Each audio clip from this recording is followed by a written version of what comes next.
Your news update as we begin the way it is. Benji looking very busy. I don't know what you're reading this morning, Benji, but welcome to the show. We have Kanini Kega, Mweshimiwa from Kiani constituency. We appreciate you both for being with us. Hope you had a good weekend. How was your weekend, sir?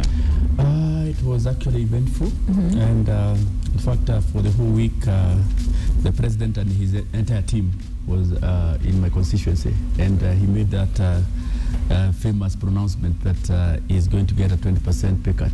And I followed in immediately, and I said I will also take a 10%. Oh, so really? It was quite an eventful. Why not 20? Why not 20 as well? Maybe progressively we will head up to 20, but I started with 10.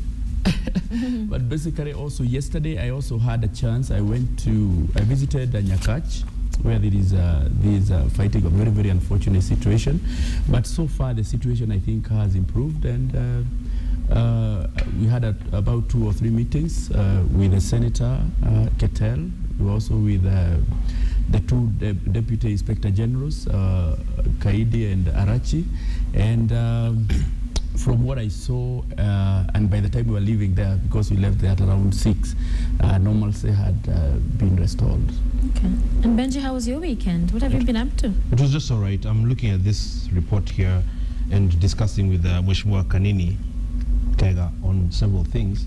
And, you know, you cannot be happy when things are looking this way.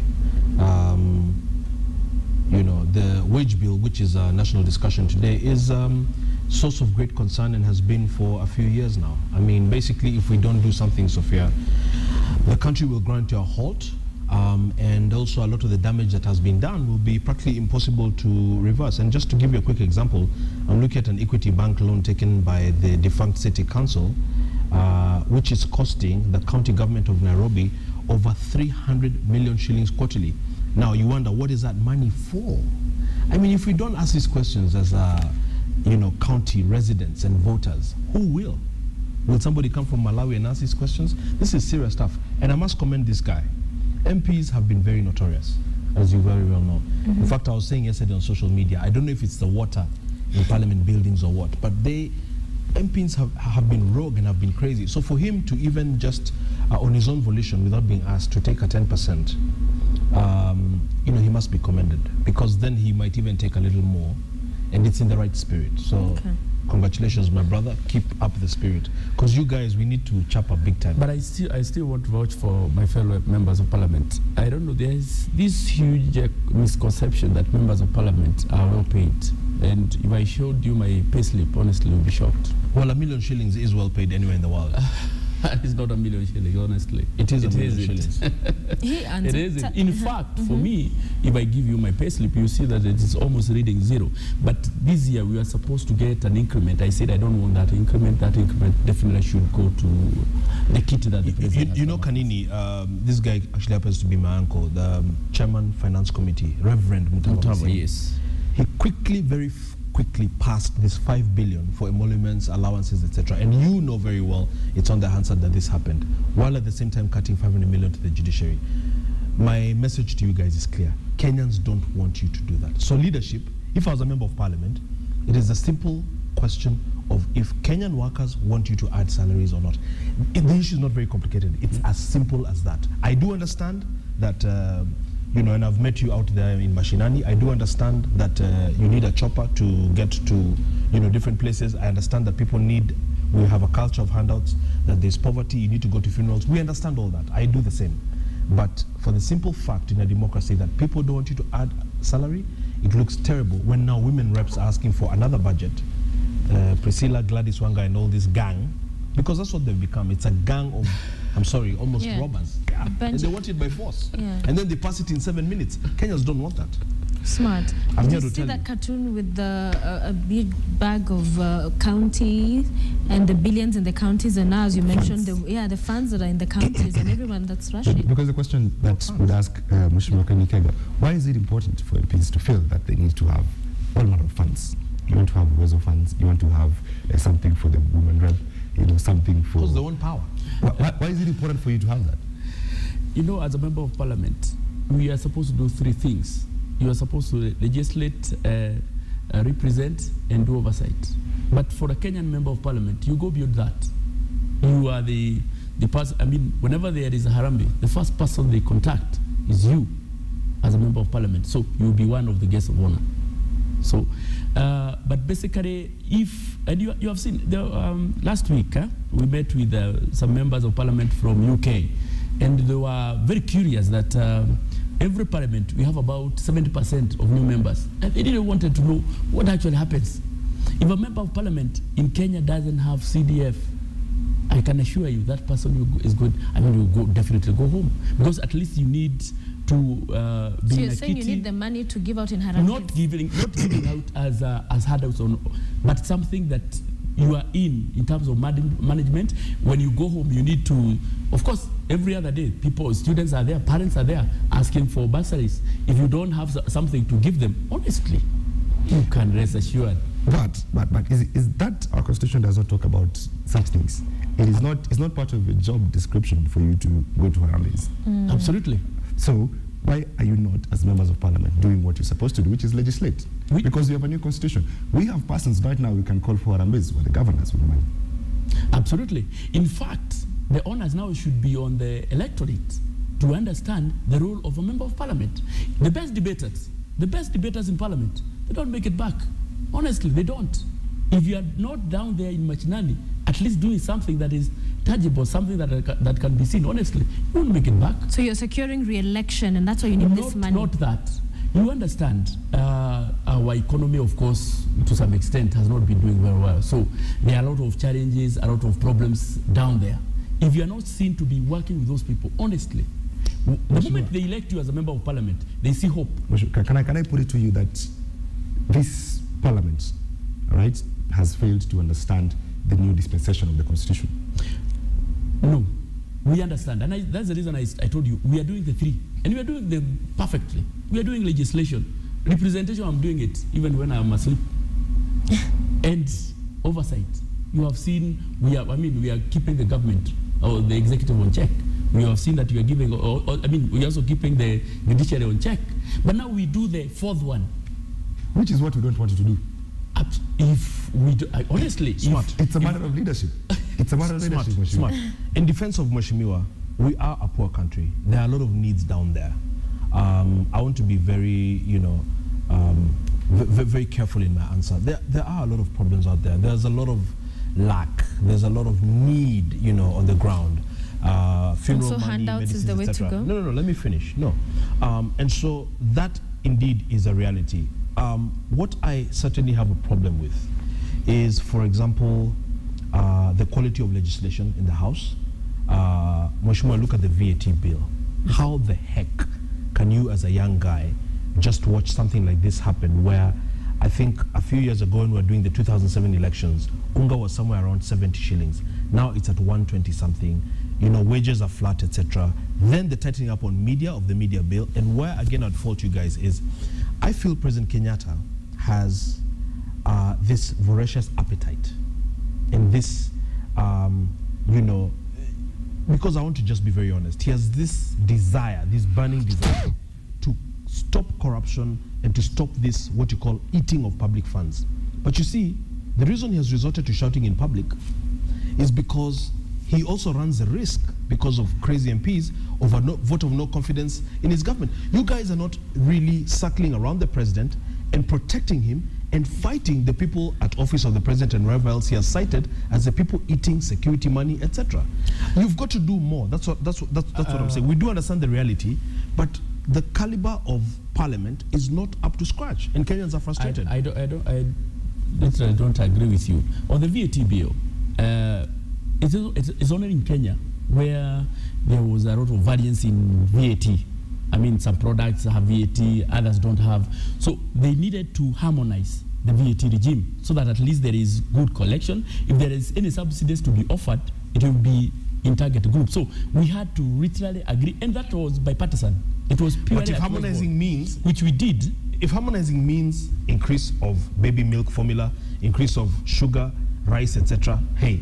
No, you have seen the monthly stipends that is going to the 65 and over.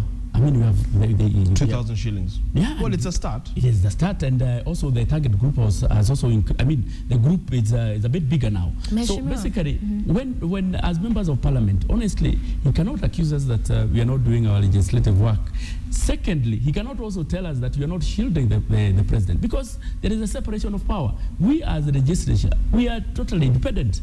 And we would also want to be But you can complement his efforts. That's we what I'm are saying. complimenting, of course, Especially if you're his member of absolutely, we are parliament. doing that. That is the reason I say that I will get a 10% reduction in my But that's salary. just you. How many others will? They are following Benji, suit. but they're saying the opposition is accusing all of these efforts and moves that it's all political gimmick.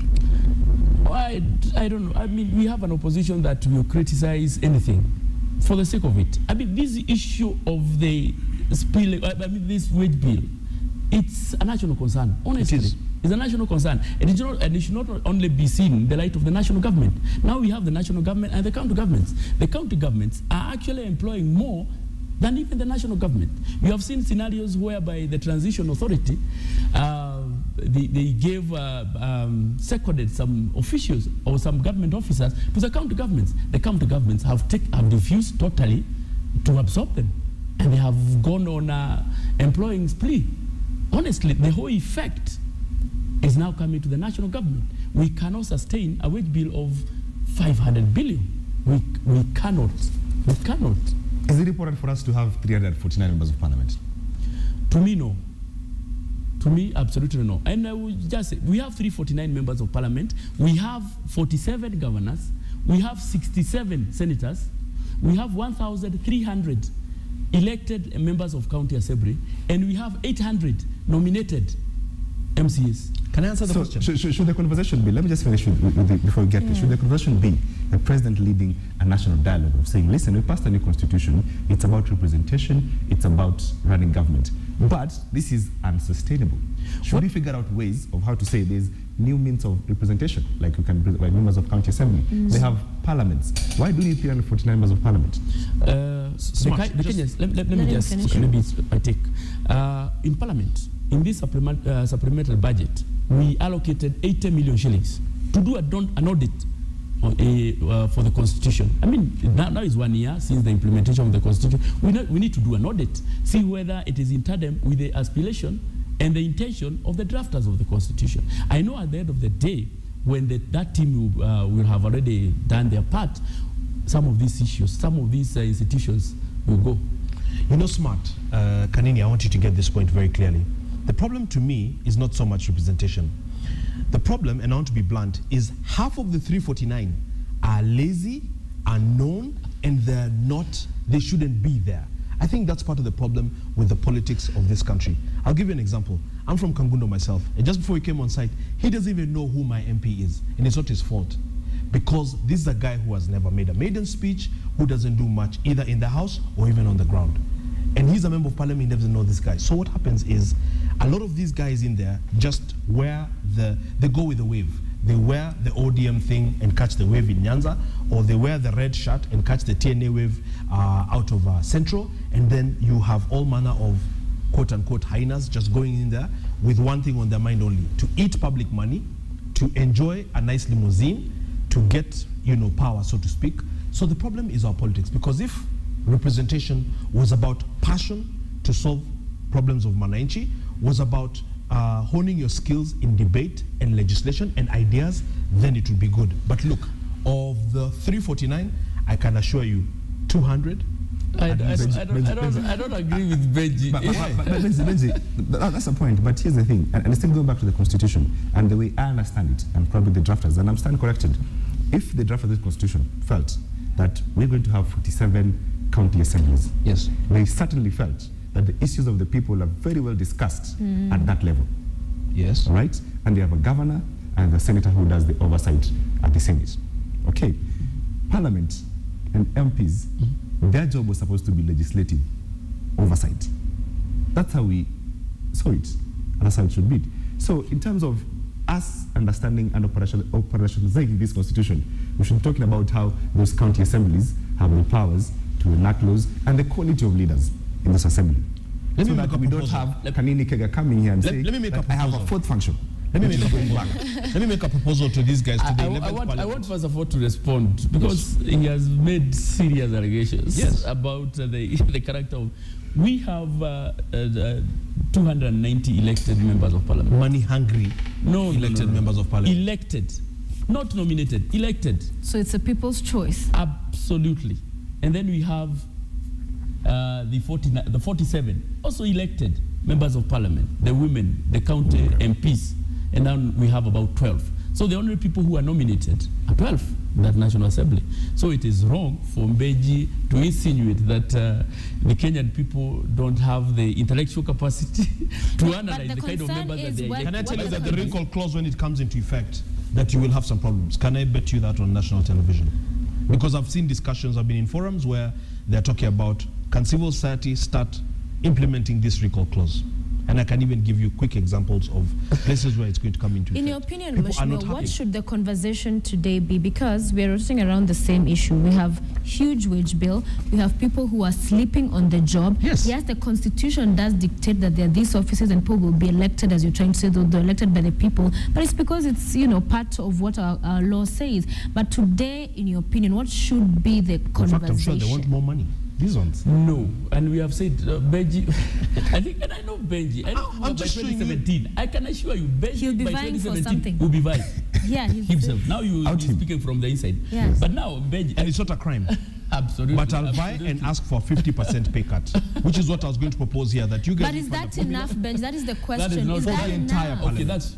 I don't know for why. The entire I don't know why people, when people talk about salaries, they only focus on the members of parliament. Because you're honestly, the most vocal. No, we are not. When it comes to increasing. Some of the CEOs of banks that are government affiliated, the least they earn is 1.5. The least. Do you know the work they do? Honestly, everybody has their own. They have their own work that they are doing. But basically, on today's dialogue session, the dialogue, which is good, and we are happy that the president will also be attending. We need to look for example, we have about 10 commissions, 10 commissions with 9 commissioners, 10 with 9 commissioners who are working full time. For me, I would believe that by the end of today, there will be proposition that the maximum number of members in any commission should be 3. Because why would you need 9 commissioners? For example, in the Sarah Salem's commission, why would you need 10 commissioners? Are you saying that is what will bring the solution? Because that is not a new narrative, what you're saying right now. Every time the spotlight is on members of parliament or money, they always shift it to commissioners. It's not the first time that is happening. It should be a holistic approach.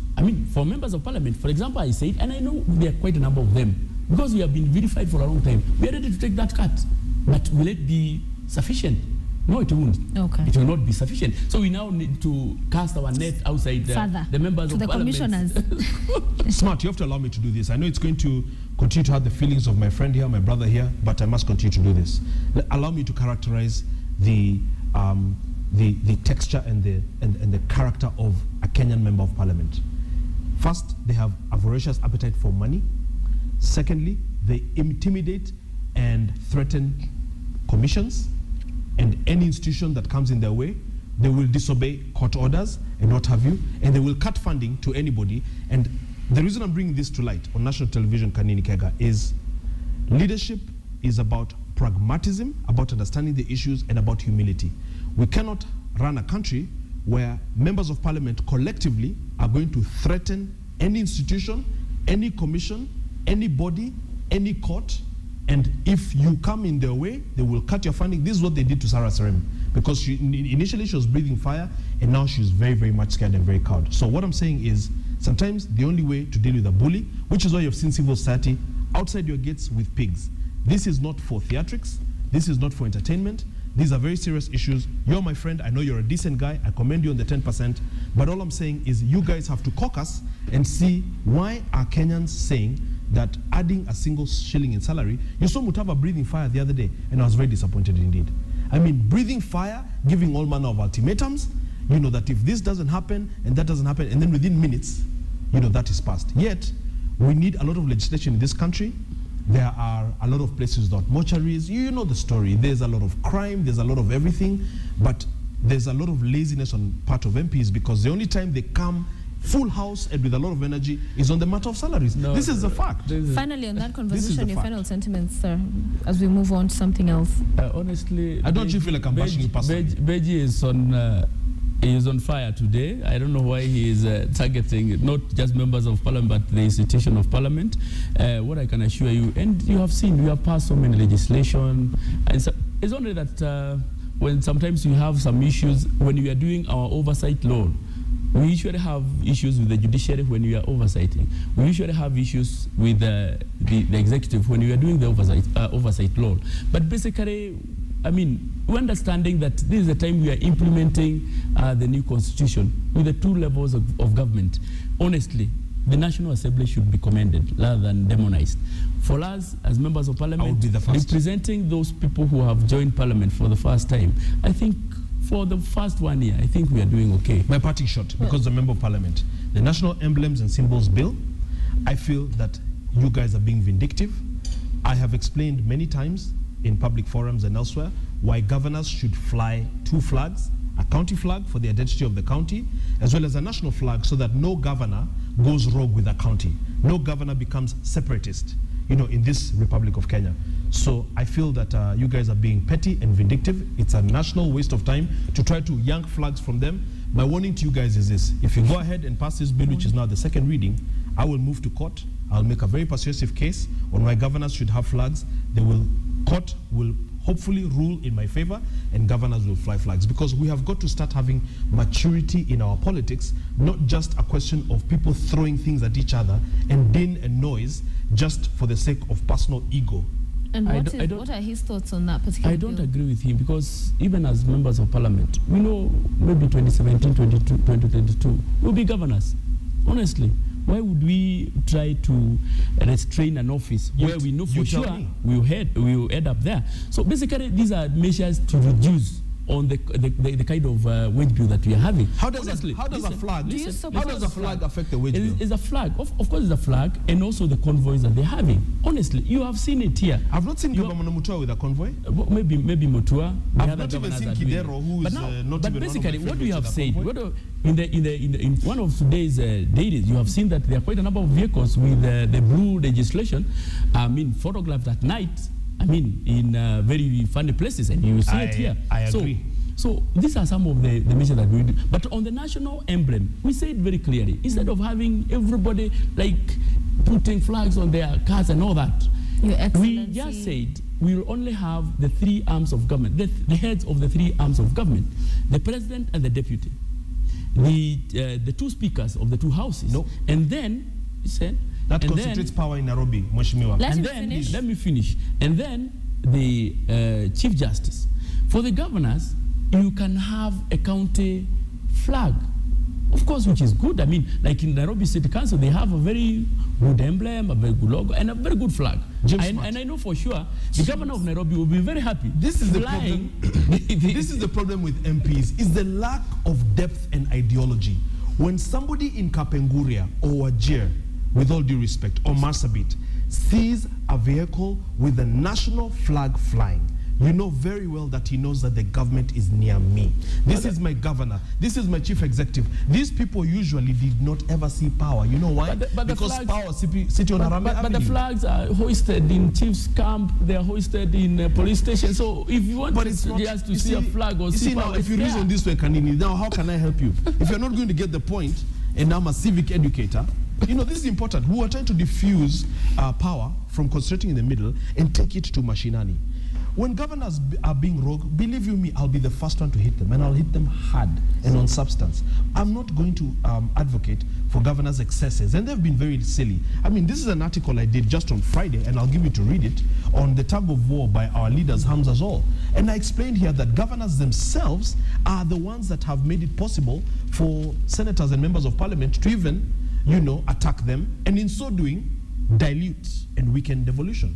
So this is a very serious argument. I think that if we are just flippant and we, you know, seek to, placate our egos against, the greater good, 5 years down the road, you will find that devolution devolution has been reduced, and you will be at risk of revolution. Devolution cannot be changed. Honestly, it's in the Constitution. It can. It is in the Constitution. It's entrenched in the Constitution. And nobody can claim to defend devolution more than the Constitution. But the Constitution is very clear, for example, on Article 70, 74, 75, on leadership and integrity and many other things. I'll give you an example. One of your MPs, just from your own party, Wamboi in Othaya, I posit to you that she probably does not even have standard 8 certificate, let alone university. That's wrong to cast. Why? Something that you cannot even substantiate. It will be substantiated because I'm aware of things that are happening to look at her re-election bid. But I'm saying that in many ways the Constitution is being trashed, and this is dangerous. But finally, very quickly, Benji sir, as we want to take a short break. No, I have a vendetta with bad governance in this country because the results are very devastating. Benji, yes, want to take a short break, but Mheshimiwa, finally, on what Benji is talking about, the flags, the title, Your Excellency, what does that have to do with whether they're performing their roles or not? Because the flag is a unifying symbol. When you have 47 counties with each different flags, are you not, as Benji said, this separatist kind of feeling that you're not part of the flag? I should be able to hang the flag, you know, perhaps in my house, one would argue. Yeah, absolutely. On the title, His Excellency. The title His Excellency is usually given to a person, a head of state, or the person representing the president or representing a country. And that's the reason you have high commissioners or ambassadors in other countries being referred to as His Excellency. Now, you cannot refer to a governor as His Excellency because he doesn't represent the country. He represents a county. So that one, there is no question about it. The title governor, there is a question about it. The title governor by itself is a title. The title senator is a title by itself. Myself, I will be comfortable with Kanini Kega. You don't even need to call me Mheshimiwa. I'll be comfortable. What is important is service delivery. So, on the issue of, you know, there are some issues. You have a governor in a function, you have a president, and they have issues. I mean, those people addressing them becomes an issue. No. Your Excellency, you know, Sophia, this is exactly how we went in 1965. The limiting of titles, and I went to school in the United States, and I was very surprised how a lot of big companies have presidents, because I came from a country where we only had one president. The central figure, at that time it was Moi, you know, the central figure with all the powers, with all the might and the honor, etc. And what we're trying to do is to build a new Kenya. And by the way, Uhuru is a pretty decent guy for, you know, not wanting to have power and money and all of this, maybe because he already has it, so that we have governors who are chief executives who can actually aspire to presidency and what have you. But now what you guys are doing is trying to take us back to 1965, taking away, because you want to reduce governors, and I said it right here in this article, you want to reduce governors to errand boys. All right. And I feel it's wrong. Let us take a short break. And if you can't understand it, no MP will. At this point, Benji, it is, what time is it? 7:38 a.m. And a lot of your feedback coming through. Odiako Chung says the conversation should be about reducing the massive allowances that MPs, senators, president, commissioners, not mere cuts on basic salaries. Those are your views. Conrad at Young says Benji has said enough for the week. Kenyan MPs are just too much. And we have another, Ochung says the government should do away with the unconstitutional county commissioners, coordinators, and more of your tweets that will continue to sample. James? Absolutely. Morning Express, it's the way it is. Our guests this morning, Kanini Kega, Kieni Member of Parliament, Benji Ndolo, are saying it the way it is on KTN a couple of issues. Yeah, you're a KTN Member of Parliament. Yeah, we'll have that clip for you the next time we see you anywhere else. But that KTN Member of Parliament is... But Raila Odinga is leaving for the US for about a month. This at a time when there's quite some issues in the Orange Democratic Movement. Absolutely. Yeah. Men in black have taken over the party. Not some issues. Serious issues. Serious issues. Serious issues. I'm sure to your delight. No. In fact, we have restrained ourselves from commenting. But tell us your thoughts. We have seriously restrained ourselves, and everybody saw what happened on that dark Friday when the purported elections were to be conducted, and then all of a sudden Men in Black appeared and in a well-coordinated manner put everything in disarray. And the following day they were meeting and saying that they are going to form a mediation team. So for you to be a good politician, you have to know how to organize and also disorganize. So I think that he's leaving. What do you think? So are you saying he's a good politician that is organized and disorganized? Yeah, he organized, and the moment you see that you can't win, you disorganize the whole thing, and then you can start afresh. I think that he's going away, and I'm shocked for a whole month. I think I think it's a good break for him. It is too much for him to handle. I met the former Prime Minister on Thursday at a function, and I can see why Raila has been a phenomenon in this country for a long time. Very warm, very charismatic, as a person. And this counts for a lot in politics. What doesn't count for a lot, as Mheshimiwa Kanini is saying, is the level of disorganization and chaos that defines your party or your organization as a madhouse. It's unacceptable, it's ridiculous, especially because as a reformer and a defender of democracy, expectations on Raila are higher than they'll be for somebody else. And so the country looks to figures such as Raila to set the tone and the example on what democracy should be like. So, as I said here last week, because ours is to say it the way it is, people ask very serious questions, smart, on if a party can mismanage its own organization, party, and elections in this manner, can it really be trusted with power? It's a fair question to ask. People will ask, I think you saw a report in yesterday's dailies where Eliud Owalo apparently has come back to the organization after publicly resigning. Hours after that story carried yesterday, Jakoyo Midiwo ran a story in the radios that said Owalo is not back. This is very scary for Kenyans because they will say that if Raila is in State House, you will have different directives on an institution like a bank from different quarters saying this bank has been deregistered, no, this bank has not. I mean, you have got to clean up house. You are not playing council politics at the local level. The Prime Minister is a public figure commanding the support and adoration of millions of Kenyans and really heading what should be an alternative government. Head of opposition. Can you expand but this look at this madness. Can you expand this conversation? I'm sorry, but I have to say it. And include ODM, Wiper and Food Kenya, and this organization in handling national matters in Parliament. They have basically not anywhere to be seen. Yes. All of them led by ODM. The level of this organization, whether led by ODM or Wiper, those are small details. Right. This is supposed to be code. They ran as code. Yes. Okay? Yes. They're given, if they're going to be in State House, going to be the code in State House, they were Jubilees in State House. Yes. Right? Yes. The level of disorganization, lack of passion, absolutely, they've, up to date, there's no tangible 1, 2, 3 issues that code can say. There's none. You know what?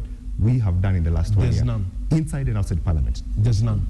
Absolutely. And so it can't be enough to just bash the president. I'm happy now we are no, but that's what I'm here to say. With Benji. There is more than meets the eye in the debacle that happened at Kasarani. Yeah. Because it's usually, I think there's a whole thing about succession and people positioning themselves in after Raila. And you saw in one of the newspapers, you heard that Kidero was over the weekend was in Luo Nyanza and he spent about 20 million shillings. That's his hobby, yes. And if you read now between the lines, you see that there could be other herds. Okay, they were saying that there could be interference from Jubilee, which was zero. The interference is actually from within. Coming to Parliament, the leader of minority party or coalition is from... the most inspiring fellow. I've never had him even at a press conference. He is Francis from Wiper. Yes. So when he is bashing ODM, should also understand that Wiper is the one that is actually leading in the National Assembly. And to some extent, there is a lot to be desired. Benji, that's leadership. That's Absolutely. leadership for you. That code, ODM or Wiper, whatever you want to call it, is so uninspiring. In Parliament, leader of minority in Parliament, never even have one issue that you can articulate on the floor of the House. What it is and I don't know how they need to be told. What it is that they are lacking direction. They lack ideological anchoring, you see, because a lot of them just came in on a wave.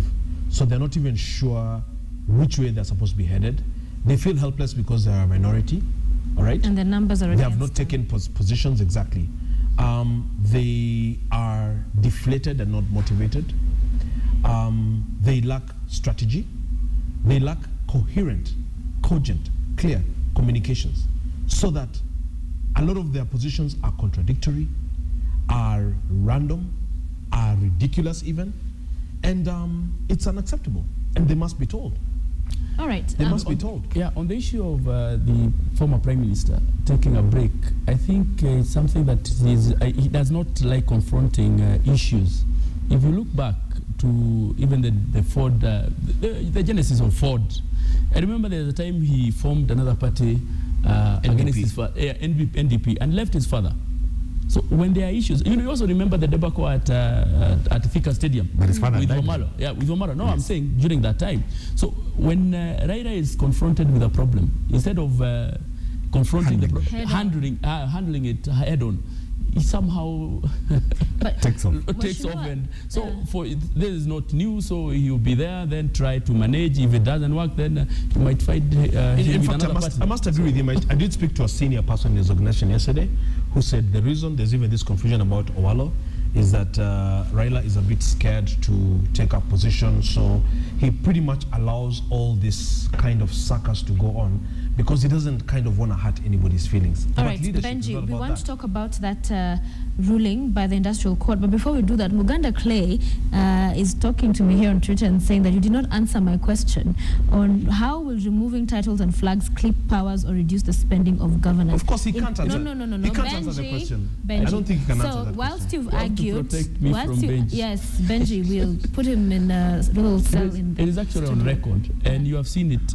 Some of the governors, and I'm not talking about Mutua because, of course, he was defending. No, the question is how will stripping the power, the carrying of the flag and the title, how will that in itself? And why do you have to defend Mutua? It does. I mean, I did not say that by clipping we are not clipping powers, honestly.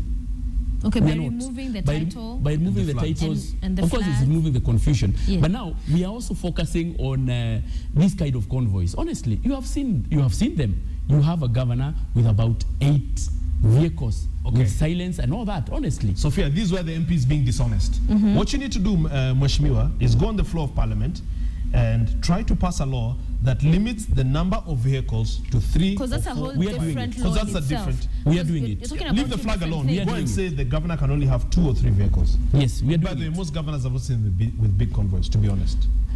We are doing it. So Okay, you're so being, for you, it's all you're about being, removing the the word is confusion. fastidious. No. He's It being, isn't. It's all about confusion. It's about one is about confusion and putting a law and order. Honestly, But Kanini, who's you're not being honest. confused? Kanini, you're not being honest, and it's my job to call you out. You're not being honest on that one. All If right. You're not answering the question. The Industrial Court found that the dismissal of the former Registrar of the Judiciary was irregular, and she may be compensated. Your thoughts, Mheshimiwa? in this country, we pass a constitution, and law has to be followed. The due process has to be followed. Everybody has or her rights. So that's the right of Sholei. She went to court and put her case forward, and the judges saw that she was unfairly dismissed. So the next course of action, of course, after being compensated, we'll see whether she will ask for her job back. She needs to ask for a job back. So now, as we talk about the wage bill, we are even spending more money on people who have been found to have an issue that caused them to be fired. Found by who? That's the question. The courts saying they were dismissed unfairly. So they were By found her who? employer. But the employer was found to have dismissed her improperly. Exactly. That is the word. As The of problem Friday. with our courts, and I have interacted very closely with the judiciary, is they're lacking jurisprudence. So what happens is you can pretty much extract any and all manner of orders, which is why Governor Ambora, for example, went judicial shopping, because we must avoid a situation where courts are used to protect wrongdoing. But Benji, I'm not saying anybody is guilty. Benji, but are we going to say the courts are good when they rule on an issue that we favor, Yeah. and the courts are bad on the It's issue not that about we what you favor? favor. Yes. So on this, Professor on- Olive Mugenda was able to get a stay on a matter from the High Court, and then she was able to move on somebody she had fired. Then they were able to get a contradictory order from the Industrial Court. This is a serious matter, smart. It's a matter that the JSC needs to look at carefully, and it's a matter that I have addressed with the Chief Justice, and that is an opportunity to start building jurisprudence so that we don't have are ridiculous. Remember, when Donald Kipkorir moved to court on some of his prayers, those were also declined. So again, I have many times on the record said that the courts are issuing spurious, ridiculous, random judgments, and I am not here to buttress the position of the Speaker, who I believe has been very reckless in very many ways, Muturi, but the reason you're even seeing disobedience of court orders in some quarters is because the court itself is attracting that kind of disrespect. I will not sit here to listen to... You've had the remarks from the Speaker? Yes, absolutely. Scandalize my Speaker and also my members, also members of Parliament. We know for sure there is separation of power. Honestly, we have the judiciary, we have the legislature, and we have the executive. We have been doing our part, and our Speaker has been firm on that. He has also to protect institutions. As the head of the institution, he has to stand firm. But secondly, but he said you don't obey. Let him finish. Secondly, the CJ is on record saying that whether they are idiotic or ridiculous, they should be obeyed. Yeah. I mean, it is the court. It's an institution. The CJ himself saying, I mean, he was actually insinuating that some of the judgments or some of the statements the judges are giving could be idiotic.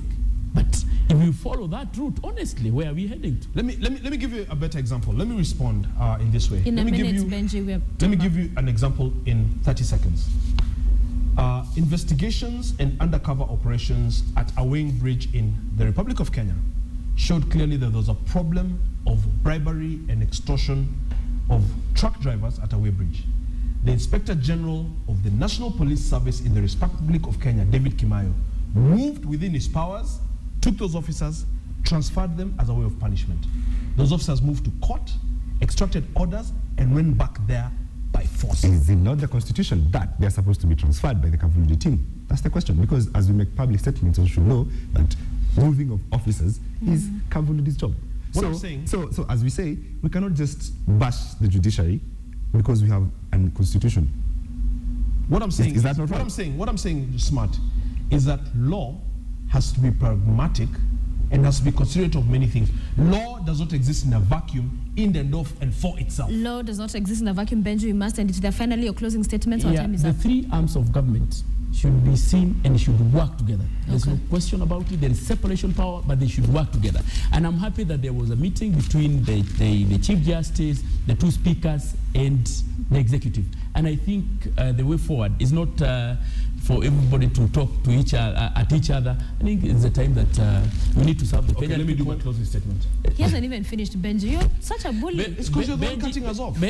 No, you're being cut off because you're talking too much. And, the issues are too many. He's really bashing us as members of parliament and also my speaker. And I'm here even to defend my speaker who has performed. You're here to defend Kenya. And Kenya, of course, because I'm doing the representative role. But basically, if the three arms of government are working together, definitely the people who are going to benefit are the Kenyan people. But if they are not working together, Kenyan people will. My comment. We are now, honestly, Benji, we are now going back to those days when a known thief would rush to court, get an injunction, and he will never be prosecuted. Thank you very much, Mheshimiwa. We appreciate having you in studio. Benji, that is your camera. Go ahead. The problem with this country is, look at this. Doctors cut woman's womb. She bleeds. They are fined. They are found to have done something wrong.